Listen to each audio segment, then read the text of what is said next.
Welcome back to the Stories of Northern Life podcast, brought to you by the Sault Ste. Marie Museum. I'm your host, Nicole, and today I'm bringing you another true crime story. Once again, I want to warn you that we will be discussing topics that may be triggering or disturbing to some listeners. We will be discussing murder, attempted suicide, and possible domestic violence. So, listener discretion is advised. The case of Marjorie Barber's death in 1965 is quite intriguing. Marjorie was found dead in her bedroom from carbon monoxide poisoning. Her husband, William Dalton Barber, going by Dalton, an executive at Algoma Steel, was charged with her murder in early 1966. The trial, which took place in Sault Ste. Marie, Ontario, was highly publicized and became known as the trial of the century in the area. The trial was filled with dramatic moments and conflicting testimonies about Marjorie's mental state and the couple's relationship. Ultimately, the case remains a fascinating example of forensic science and legal strategy in the 1960s.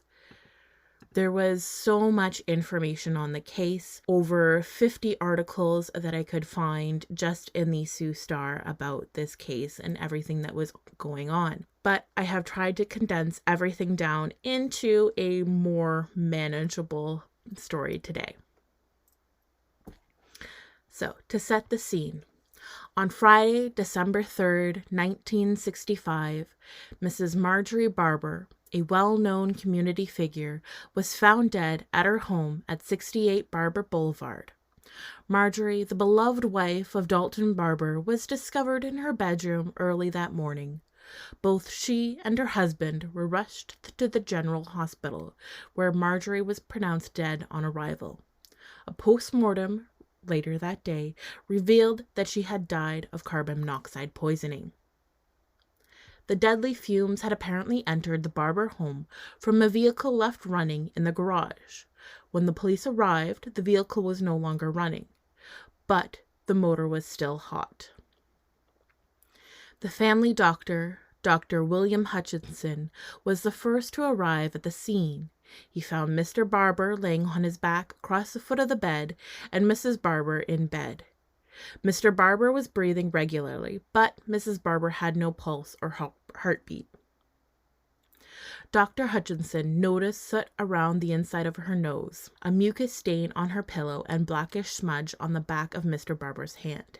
He moved Mr. Barber to a couch and found his pajamas were wet, as was the bottom bedsheet behind Mrs. Barber. Acting coroner Dr. Frederick Sparks arrived and pronounced Mrs. Barber dead. He noted that she was unclothed except for a pink hairnet and found no evidence that the fumes originated inside the house. Instead, he found a station wagon in the garage with a cold motor block and another station wagon outside in the driveway with a warm motor block. Marjorie Barber was an active member of the community, having served as past president of the Sioux branch of the Canadian Red Cross Society and as chairman of the Sioux Homemaker Services Committee, and she also did a lot with her church as well. She was survived by her husband, her parents, Mr. and Mrs. Louis Fetting of Manitowoc, Wisconsin, and her two sisters, Mrs. C.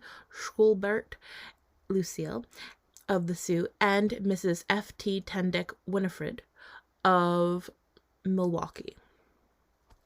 So initially, the authorities deemed Marjorie's death an unfortunate accident, but no inquest was held. Or at least that's what they were telling the public. The case took a dramatic turn on February 12, 1966, when William Dalton Barber was arrested and charged with the murder of his wife, despite early statements from the Crown and the coroner that further inquiry would serve no useful purpose. The police had apparently been continuing the investigation the entire time. The investigation revealed that Dalton Barber had been having an affair with Irene Chapman from Toronto, who he had met in April 1964. Dalton had apparently been making a lot of trips down to Toronto and claimed that they were business trips, and this started to appear to drive a wedge between the couple. And just after he got out of the hospital, Dalton even went down to Toronto to be with Marjorie, though he told everyone he was just going down there to see a friend. Irene moved into Dalton's home on Christmas Eve, just a few weeks, or even less than that, after Marjorie's death. During the preliminary hearing, Dr. Hutchins testified that Dalton's speech had been hesitant and slurred when he called for help on the night of Marjorie's death. Upon arriving at the Barber residence, Dr. Hutchinson was struck by the strong smell of gas or oil fumes. He found Mr. Barber unconscious but breathing and Marjorie not breathing. He performed CPR on Marjorie but to no avail. He also noticed a bruise on her upper arm and fingernail marks on her right wrist. Inspector Robert McEwen testified that Barber had confessed to finding his wife on the passenger side of the family car, meaning her car that was in the garage, with her legs extended as if trying to get out. He moved her to the bedroom and called the doctor before collapsing. Barber claimed they had fought after dinner and he had gone to bed around 10 p.m., only to wake up to a house filled with fumes. He found his wife in the car and brought her inside and called the doctor. Further testimony revealed that Barber had told a colleague, Lawrence Brown, that he thought his wife was manic depressive and abusive. Barber's relationship with Irene Chapman had been going on for over a year, and a will that the police found dated December 9th, 1965, left her his estate. And in that, he quoted that she was his beloved wife in common law. And remember, Marjorie died on December 3rd, and he didn't even get out of the hospital until December 7th. It appears that Barber had been trying to convince his friends and family that his wife had severe mental issues, saying that she was manic depressive, abusive, that she would suddenly go off on spouts of anger or aggression and disappear. Whether or not this murder was premeditated, I don't think we'll ever know, but it did appear that Barber was trying to turn people against his wife. When Barber was arrested on February 12th, 1966, he did confess to the police of the murder after some questioning. He finally stated to Inspector McEwen that, quote, "I killed her, Bob," end quote.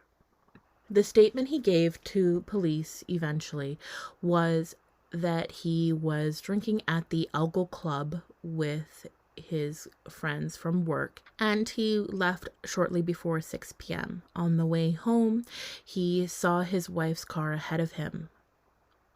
She parked her station wagon in the garage, and he left his parked outside beside the garage. They then went into the house, started drinking and arguing. About 8:30, his wife had hit him and told him to take a bath as he hadn't in 6 weeks. Later, he was in the tub. She threw a cake of soap at him. He heard her leave the house. He finally decided to hell with it and took whiskey and pills.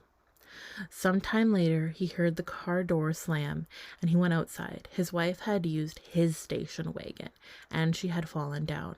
He pulled her to the back of the car and left her head by the exhaust with the motor running. In the statement, he said he went back into the bedroom for a while. Then he went out and brought his wife into the house. She was able to stumble along a little. He left her and went to the garage where he started up the other station wagon and left it running with the doors open into the house to fill the house with the fumes that everyone else would later discover. Barber then went to a cot in the den to lie down. He woke up later and called the doctor. After he did that, he did not recall much except being taken away in the ambulance to the hospital. Further police investigation revealed that Barber was in a lot of debt and there was debts outstanding on the property. So Barber was eventually charged with non-capital murder as the jury decided the murder was not planned or premeditated. He received a life sentence. Right away, they began to look at appeals. Barber was kept in the Algoma District Jail on McNabb Street, which is now closed and converted into other offices and businesses. On June 18th, he was moved to Kingston Penitentiary, and he eventually abandoned the appeal. But later on, in November of that year, he attempted to receive the money from his wife's death and the sale of their home, but it was argued and eventually decided that a person should not benefit from their crime. So there is a quick overview of the murder of Marjorie Barber and the crimes of Dalton Barber. But we must not forget that Marjorie was a well-known community figure involved in the Canadian Red Cross and other local organizations. Her death and the subsequent trial captivated the local community and highlighted the complexities of forensic science and the legal strategy in the 1960s. The case remains a fascinating example of the intersection between forensic evidence and legal proceedings. So, thank you for listening to today's episode, and we will be back again next week. Thanks for listening. Bye.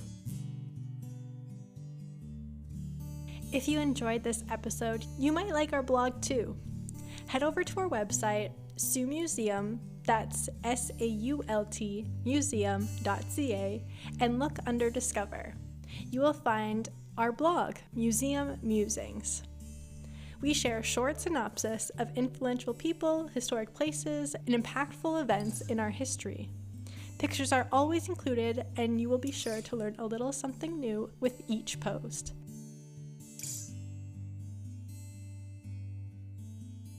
Hi, I'm J.L. Fizzell, and I write and publish poetry inspired by nature and the art of being human. These are some of my words. For a while, I was really into writing short poems, nothing more than 4 to 8 lines. I really was challenging myself to see how much I could squish into those words. So this one's pretty short, and it's called After Rain. I was asked to describe how the earth smells after rain, and I'd have to tell you that the air tastes of hope.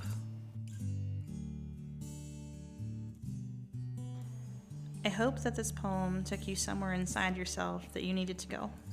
You can listen to my story here on the Stories of Northern Life podcast. Links are in the show notes.